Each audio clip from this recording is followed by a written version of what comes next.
Hey, Jorge Estrada, welcome back.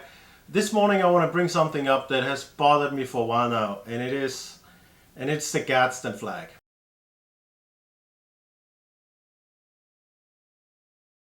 There's a lot of misinformation out there. There's a lot of false information out there. I don't know if it's willfully spit out. I don't know. Might be accidental, because it's hard to do all the research. It's not just a one-stop research project. So with that being said, whatever you see on Wikipedia, please, we know there's a lot of stuff wrong and not accurate. And in my opinion, you should take it as an appetizer. Take it as an appetizer and then move on to do your own research. It's a large research. It's difficult sometimes because it's not a one-stop research. Oh, read this paper and you know everything about it. It's really not. But you can run down a rabbit hole real quick, real fast, and it's a good rabbit hole. It's interesting history, seeing how it was back then, the communications, the correspondence that they had with each other.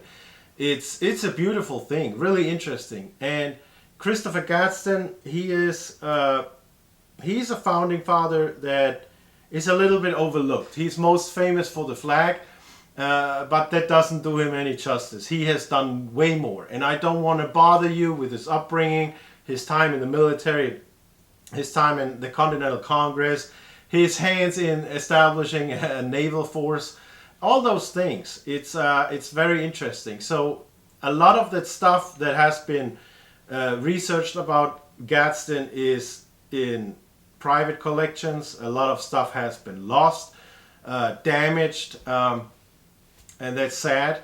But if you keep looking, and if you keep looking in the Adams papers, then you find more about Gadsden, because we know a lot about Adams and his correspondence, and him and Gadsden were friends. They talked to each other. They were on committees together. They both had a hand in the founding of a naval force, and they both together purchased their first congressional ship named Alfred. And Alfred was the first ship that actually flew the Gadsden flag.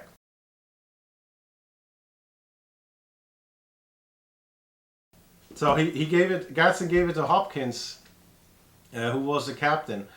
But again, to understand where this flag comes from, because people say it's anti-government, and that's flat out wrong, because Gadsden was the government.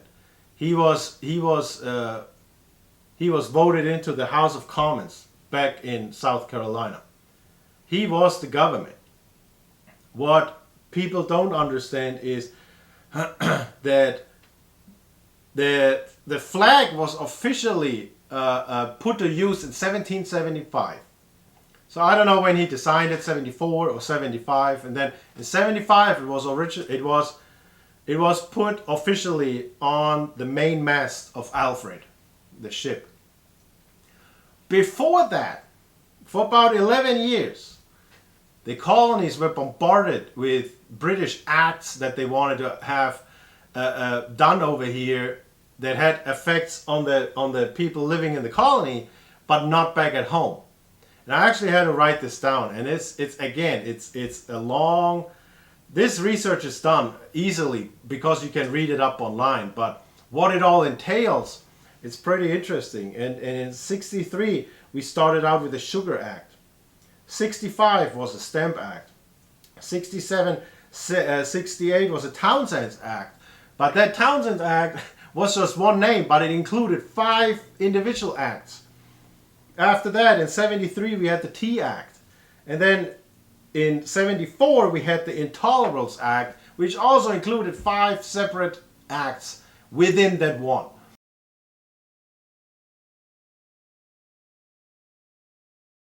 And it was just, they put a burden on Americans living here. And at that point, people just had enough. The thing is, it's not anti-government. The thing is, the flag stands for, don't tread on me. It's enough is enough. Gadsden was in the government, they wanted that he was one of the people that actually pushed for local vote for local elections, because the English had called what they called placemen. So the most prominent position, I believe, was the governor. So the governor was chosen by the king, was sent over here, and then you had a English governor who had no clue what was going on over here. Nobody voted for this guy, and you just had to accept it. So they were, of course, making laws for the benefits the king, but not the people they are actually supposed to serve, supposed to work for. And Gadsden was very outspoken. I mean, he was a businessman, he was a military guy, but he was also a politician. And the flag was originally a gray snake. So I don't know if it was solid gray or if it had pattern already, because it's based on the timber rattlesnake. So it was described as gray snake on yellow background, and then "Don't tread on me" underneath. And if you remember, it was in 1754, Benjamin Franklin had his cartoon with a cut up snake that represents the individual states, and then "Join or Die." Now that's a whole different thing. But Gadsden used the whole snake to saying, "This is us united." At that time, imagine it was 54, and then in 75, that was actually a pretty smart move. It showed basically the colonies united, and this was our spirit. This was the mood that was going through the Continental Congress, that we are now united and we want independence. And Gadsden was one of the first who spoke out for independence, way before the bigwigs brought it up that now everybody knows about. He was one of those people. He was very outspoken in South Carolina. He was chosen for the Continental Congress twice, and they went to work. They made it happen, and this flag represents that. It is not anti-government. Again, he was the government, but he said, "Don't step on our rights. Don't trample upon our liberties."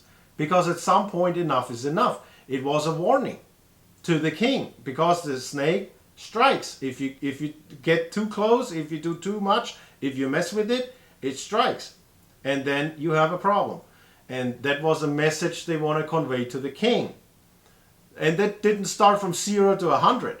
They took years of, I don't want to call it mediation, because it was not, but they tried to appeal to the king to get away with those acts and actually do something that benefits the colonies and not just the kingdom over there. So this is very important. This is not an anti-government flag. This is not "I want to do whatever I want to do" flag. This is not a "I hate law enforcement" flag. It's absolutely not the case. This is a simple warning that enough is enough. Don't step on our liberties. And the whole snake, if you compare it to the cut-up cartoon for Benjamin Franklin, it says, "Now we are united." It had a very specific reason that he did that. And I think he did a very good job. And that what needs to be understood. It's not a racist flag. It's not an anti-anything flag. It's a warning flag. When people had enough, this is what they hoist. And this is how they show they are displeased. So please, I encourage you, please, do your own research. It is a great journey. I learn something new every day. It is beautiful. You can find books on the subject, but then also you have to not just go directly to a name or a person that you want to research. Sometimes you find something out about that person through other people, which we have more hope, sometimes we have more correspondence from them. Like also George Washington is really tight, because Martha burned all the correspondence. I guess it was good for her. I wish I could read them, because I'm just a nosy historical nerd, I guess. And so I encourage you to do that. Don't take everything that comes out on social media. Don't think this is the truth, because it's really not. A lot of people don't understand it. Gadsden had a very interesting life. He's a patriot. I'm proud to have his book. I'm proud book about him. I fly my Gadsden flag. I wear my lapel pin as soon as I go out. And I know what it stands for, and other people should too. And then you understand at what point in time you have to be in a society that you actually tell your government, hold on a second, you know, until here and not any further. It's not anti-government. He was a big proponent of local elections, actually. He wanted that the local people vote their elected people in office and not some random person overseas. And who can disagree with it? This is still the same foundation we are standing on right now. Who can disagree with this? And he doesn't get enough credit. So you remember Patrick Henry when he said, give me liberty or give me death? Well, 10 years earlier, Gadsden actually said it. He just said it in Latin. He spoke Latin and Hebrew. So he actually, in a speech, he actually used the phrase, and I don't speak Latin, I have to look it up. It's aut mors, aut libertas. Either death or freedom. So he said it out loud. He talked about independence way before other people talked about independence. So give this guy more credit. Very, very interesting history. If you are interested, it's absolutely worth it going down that rabbit hole. And again, there's so much to learn. There's so much we don't know about it. So please do that. And don't believe everything on the internet. Even though my video is on the internet, do your own research. That's my message to you. Thank you so much. God bless.